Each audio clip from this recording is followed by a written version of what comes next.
Welcome back to my channel. Faceless Ro here, ang inyong host. Maraming salamat po sa lahat ng mga nanood, sumuporta at umantabay dito po sa ating ginagawang vlogging sa ating YouTube channel.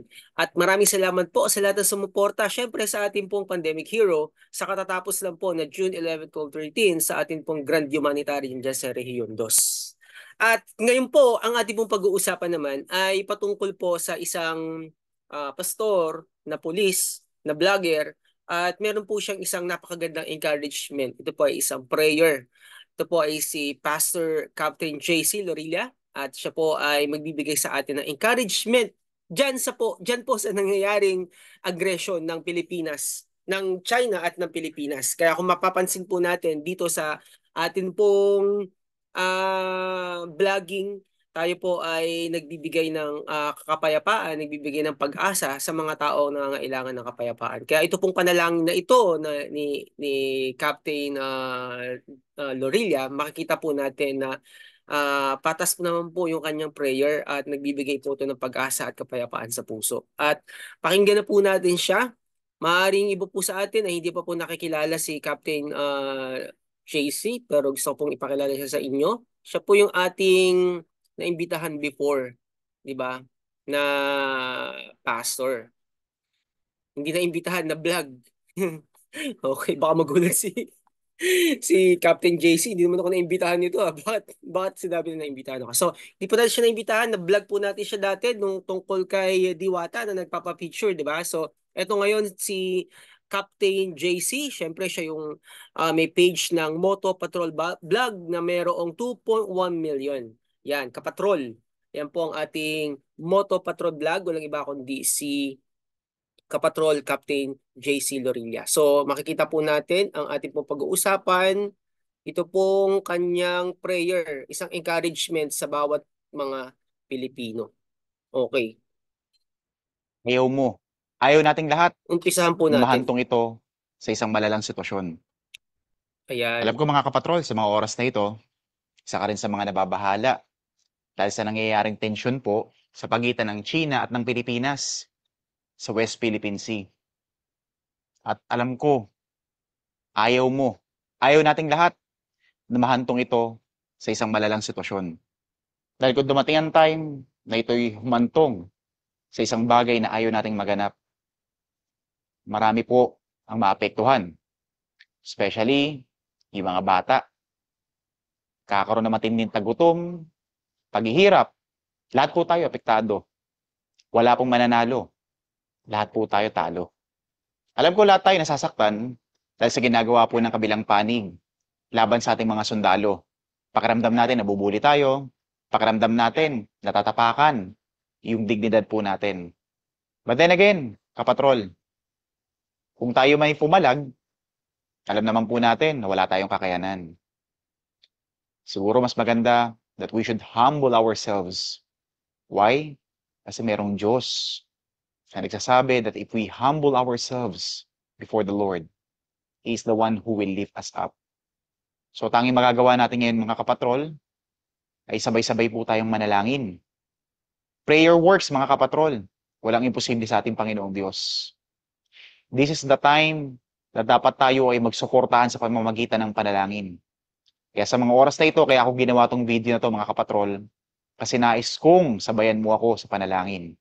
Na sana, wag na pong ma-escalate pa yung tensyon na nangyayari sa pagitan ng China at ng Pilipinas sa West Philippine Sea. Panalangin din po natin mga kapatrol ang ating mga leaders na bigyan po sila ng magandang pag-iisip ng ating Panginoong Diyos nang sa gayon makapag-isip sila ng tama, makapag-desisyon sila ng tama. At ganoon din, panalangin din po natin ang puso ng Presidente China na maisip din po niya na yung ginagawa po nila ay hindi na po tama. Sana umayon yung kanilang pag-iisip sa kalooban ng ating Panginoong Diyos. Kapatrol, tara, samahan mo ko manalangin. Walang imposible sa ating Panginoong Diyos. Panginoon namin Diyos sa pinakadakila, makapangyarihan sa lahat. Alam ko, Panginoon, na alam mo kung anong nangyayari sa pagitan ng China at ng Pilipinas, Panginoon. Lord, there is nothing we can do, Panginoon, against China, Panginoon. But then again, Lord, ang tanging panghahawakan po namin ay ang aming pananampalataya sa iyo. Lord, yes, nakasaad sa Bible, nakasaad sa iyong banal na kasulatan, sa iyong mga salita, Panginoon. That there will be wars, famines, Panginoon, bago ka bumalik. But then again, Lord, if this is your will, Panginoon, wala po kami magagawa. But then again, Lord, we pray that you protect us, Panginoon, maging ang iyong mga anak sa mundong ito. But ganun pa man din, Panginoon, aming pinapanalangin sa iyo, Lord, na sana po, Panginoon, na huwag na pong lumala ang tensyon na to na nagaganap, Panginoon, sa pagitan ng China at ng Pilipinas, Panginoon. Alam namin, Panginoon, na what you want, Lord, is love, unity, Panginoon, pagmamahal sa isa't isa. Panginoon namin Diyos, hindi namin alam kung anong kakahantungan namin, Panginoon. Pero patuloy kami, Lord, na mananampalataya sa iyo. Patuloy kami, Panginoon, na hihiling sa iyo, Panginoon. Patuloy kami, Lord, na mananalangin sa iyo, na inilalapit po namin ang tensyon na to, Panginoon, na humupa na, Panginoon. Hipuin mo, Panginoon, ang puso at isipan ng bawat liderato ng bansang nagkakaroon ng tensyon, Panginoon. Dito sa Pilipinas at sa China, Panginoon. Lord, ikaw lamang ang may kakayanan na bumago sa kanilang mga puso at isipan. Hinihiling ko, Panginoon, na bawat liderato, Panginoon, na hihipuin mong puso, Panginoon, na ang kanilang pag-iisip, kanilang decision-making, Panginoon, ay umayon sa iyong dakilang kalooban. Kaya, Panginoon, sa oras na ito, wala kami ibang magagawa, kundi ang humiling, manalangin sa iyo, at ipagkatiwala sa iyo ang lahat, Panginoon. But at the end of the day, Panginoon, not our will, Panginoon, but your will be done, Panginoon. Marami pong salamat, Panginoon.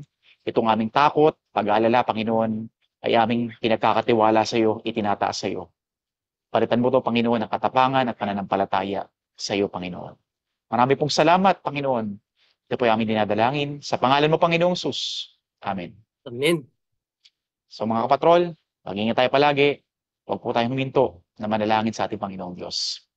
God bless. Maraming salamat, Kapatrol, Pastor JC. At syempre, no, alam niyo po sa totoo lang, ito po ay nakakabahala, no?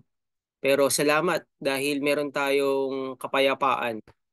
At ang kapayapaan yan ay hindi po ibinibigay ng mundo, kundi ang kapayapaan at pag-asa na yan ay binibigay ng ating Panginoong Jesucristo. Salamat sa isang napakagandang panalangin, Captain JC Lorilla, Patrol Vlog. At naniniwala tayo na kung ano man yung mangyayari, no, sa mga susunod na araw o buwan, binibigay po natin yan sa ating Panginoon, sa ating dakilang lumikha, sa ating Panginoong Jesucristo. Kaya salamat. Alam niyo po, naalala ko bago natin i-close tong itong isang encouragement na prayer. Nais ko pong sabihin sa inyo na bago mag-end yung World War II, no, kakabasa ko po, nagbabasa kasi ako ng mga book, no. Nakita ko na isa sa mga kasaysayan when it comes to church history na before the end of World War II, na may mga kabataang nananalangin na tumigil, no, ma-stop yung war, yung World War II. At nakakatuwa kasi nung nakita ko yon, no, sa history ng church, na may mga ganito pala mga kabataan na nagpipray na ma-stop yung war na nangyari. Dahil sa history, yan ang pinaka matinding war na nangyari, yung World War II, di ba? Ang daming namatay. Okay, so itong sinasabi na World War III daw na hindi na kayang i-avert dahil kahit anong panalangin yan daw ay kalooban ng Diyos, ipag-pray po natin. Okay? Let's pray for that. Dahil ang plano naman ng Diyos ay ibinibigay natin sa Kanya. Sa Kanya po siya po ang higit na nakakaalam ng mga plano natin, ng mga plano at mangyayari sa darating na panahon at plano ng Diyos sa ating mga buhay. Kaya naman ibinibigay natin ang ating panalangin, ang ating pagtitiwala at pag-asa sa ating dakilang lumikha. Kaya naman po, salamat muli kay Captain Pastor, na isang vlogger, si Moto Patrol Vlog, si Pastor JC Lorilla. Captain, salamat po sa iyong panalangin na nagbigay ng encouragement sa bawat isa sa mamamayang Pilipino. Kaya po sa lahat po ng nakakinig dito sa ating YouTube channel, wag po nating baliwalain ang isang panalangin. Napakalaki pong magagawa ang manalangin sa Panginoon. Amen po. Kaya ito po si Faceless Raw, nagpapasalamat po na ako po inyong sinamahan dito sa ating YouTube channel at sa mga susunod pong vlogging natin ay i-discuss po natin yung topic natin na ni-request ni Brother Glenn. Actually, binabasa natin lahat ng inyong mga top na komento at ang sabi niya, mag-share daw ako about eschatology or study of end times. So, i-share po natin yan sa mga sunod na araw natin. At syempre, tuloy-tuloy pa rin po ito pa isang announcement, tuloy-tuloy pa rin po ang ating pagbablog sa ating Pandemic Hero. May ibablog po ako na abangan po ninyo at isa po yan sa hindi natin iiwanan na vlogging. Dahil naniniwala po ako kung may mga taong tayo na dapat i-vlog, no? Yung mga taong gumagawa ng mga pagtulong sa ating kapwa. At isa na po yan si Doc Francis Leo Marcos. Okay? So kung kayo po ay nag-humanitarian, nag-charity, nag-aabot sa maraming tao at alam nyo po na kayo naman ay tutunay at umaabot at nagbibigay ng kagalakan at tumutulong sa ating mga kababayan, ibablog ko po kayo. Okay? So maraming salamat muli sa bawat isa sa atin. Ito po si Faceless Raw. Kita-kita muli tayo sa susunod na episode ng ating vlogging dito lang sa ating YouTube channel. God bless everyone.